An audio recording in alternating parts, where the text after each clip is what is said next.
নমস্কার বন্ধুরা, আশা করি সকলেই ভালো আছেন। আজকে হিঙের কচুরি আর ভাঙা আলুর তরকারি বানিয়ে আপনাদের দেখাবো।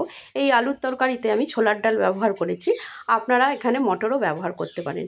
রেসিপিটা খুব সহজেই আপনারা বানিয়ে নিতে পারবেন, আর সামনেই পুজোতে একদিন জলখাবার এটা বানাতেই পারেন। আসুন দেখে নিন এই রেসিপিটা আমি কিভাবে বানিয়েছি। একটা কুকারে আমি ভেজানো ছোলার ডাল দিয়ে দিচ্ছি। ছোলার ডালটা 2-3 ঘন্টা আগে ভিজিয়ে রেখেছিলাম। আর এখানে দিয়ে দেবো 2টো গোটা আলুটা ছুলে নিয়েছি, আর দিয়ে দিচ্ছি অল্প পরিমাণে লবণ আর জল। 2টো সিটি দিয়ে আমি ছোলার ডালটা নামিয়ে নেব। ছোলার ডাল এমনভাবে সেদ্ধ করতে হবে যাতে গলে না যায়। 2টো সিটি দেওয়ার পর দেখুন কেমন সেদ্ধ হয়েছে, ভেতরটা সেদ্ধ হয়ে গেছে কিন্তু গোটা গোটা রয়েছে। ঠিক এইভাবেই ডালটা সেদ্ধ করে নিতে হবে। এবার তরকারিটা বানানোর জন্য আমি 2 চামচ তেল গরম করে নিয়েছি, 2টো শুকনো লঙ্কা, অল্প হিং আর দিয়ে দিচ্ছি অল্প পাঁচফোড়ন। ফোড়নটা ভালো করে ফুটে উঠলে এখানে আদা কাঁচা লঙ্কা ব্যবহার করব। আদা কাঁচা লঙ্কাটা আমি একটু থেতো করে দিয়েছি, আপনারা মিক্সারে একবার ঘুরিয়ে দেবেন। আদাটা মিহি করে বেটে দেবেন না, তাহলে তরকারির স্বাদটা কিন্তু দোকানের মতন হবে না।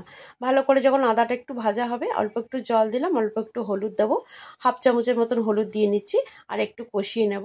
তারপরে এখানে দিয়ে দেবো স্বাদ অনুযায়ী মিষ্টিটা নিজেদের স্বাদ অনুযায়ী দিয়ে নেবেন। আর চিনি দেওয়ার পরে দেখুন আমি দিয়ে দিচ্ছি সেদ্ধ আলুটা হাত দিয়ে ভেঙে ভেঙে দেবো। এই জন্যই তরকারিটাকে ভাঙা আলুর তরকারি বলেছি। এই ভাঙা আলুটা দিয়ে মশলাটা আরও একটুখানি আমি ভেজে সেদ্ধ ডালটা এখানে দিয়ে দেবো। ডাল ঢেলে দেওয়ার পরে এখানে অল্প লবণ দিয়ে দিচ্ছি। সেদ্ধ ডালেও খানিকটা লবণ ছিল, আর চেক করে আমি লবণটা স্বাদ অনুযায়ী দিয়ে নিলাম। এবার ভালো করে 4-5 মিনিট ফুটিয়ে নেব। হাতার পেছন দিকটা দিয়ে একটু ডালটা মিশিয়ে দেবো ঝোলের সাথে, আর 4-5 মিনিট ফোটানোর পরে নামিয়ে নেব। ঠান্ডা হলে কিন্তু ডালটা আরও একটু ঘন হয়ে যাবে। ছোলার ডাল আর আলু দিয়ে এইভাবে ভাঙা আলুর তরকারি আপনারা খুব সহজেই বানিয়ে নিতে পারবেন কচুরির জন্য। এই ভাঙা আলুর তরকারি কিন্তু আপনারা লুচি বা রুটি পরোটার সাথেও খেতে পারেন। কচুরি বানানোর জন্য আমি নিয়ে নিচ্ছি 2 কাপ ময়দা, অল্প জোয়ান দিয়ে দিলাম, হাত দিয়ে একটুখানি ঘষে অল্প লবণ দিলাম। ভালো করে এই উপকরণগুলো মিশিয়ে নিচ্ছি, আর দিয়ে দেবো অল্প সাদা তেল খুব ভালো করে ময়দার সাথে মিশিয়ে নিয়ে অল্প অল্প করে জল দিয়ে একটা ডো তৈরি করে নিতে হবে। ডোটা যেন একটুখানি নরম হয়, কারণ খুব শক্ত ডো করলে কিন্তু কচুরিটা ভালো হবে না।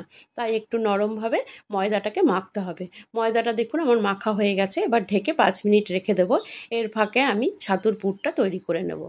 ছাতুর পুরের জন্য ছোলার ছাতু নিয়ে নেব 2 টেবিল স্পুন, আর এতে দিয়ে দেবো অল্প লবণ, দিয়ে দেবো 1/2 চামচের থেকে একটু কম হিং, আর দেবো অল্প লঙ্কার গুঁড়ো। শুকনো উপকরণগুলো ভালো করে মিশিয়ে নিয়ে অল্প জল দিয়ে ছাতুটা একটু মেখে নেব। ছাতুটা মেখে নিলে কচুরির যখন পুর ভরবো তখন কচুরিটা বেলার সময় কিন্তু ফেটে যাবে না। আমি যেই পদ্ধতিতে এই কচুরি বানানোর রেসিপিটা দেখাচ্ছি, আপনারা এইভাবে একবার করে দেখবেন। কচুরি কিন্তু খুব ভালো লাগবে খেতে। দেখুন আমার ছাতু মাখাটা হয়ে গেছে। এবার ছাতু মাখাটার থেকে আমি ছোট ছোট বলের আকারে করে নেব পুর ভরার জন্য। আর প্রথমে ময়দাটা আমি লেচি কেটে নিচ্ছি।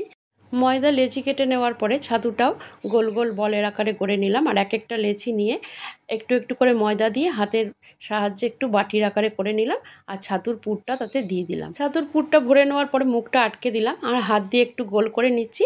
তারপরে আঙুল দিয়ে একটু চ্যাপটা করে দিচ্ছি, তাতে ছাতুর পুরটা চারিদিকে ছড়িয়ে যাবে। এইভাবে সমস্ত কচুরিগুলো আমি তৈরি করে নেব প্রথমে, তারপরে এগুলোকে বেলে নেব।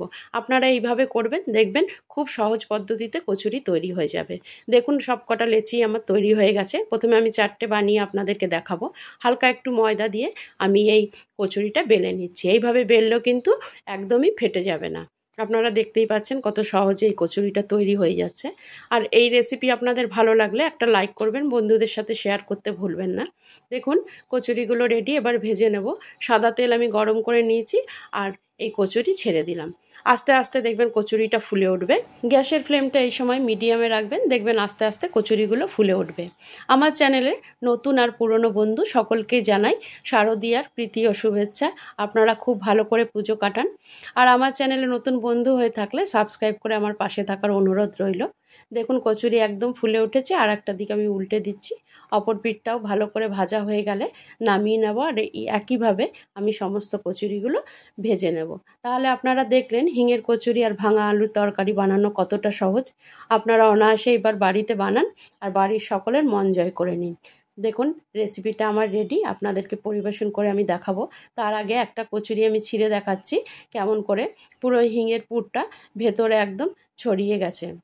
দেখুন কি সুন্দর করে ছাতুর পুরটা চারিদিকে ছড়িয়ে গেছে। এইভাবে আপনারা বানাবেন, দেখবেন খুব ভালো লাগবে। আজ তাহলে এই পর্যন্ত, আবারও দেখা হবে অন্য কোনো রেসিপির ভিডিও নিয়ে। সবাই সুস্থ থাকবেন, ভালো থাকবেন, নমস্কার।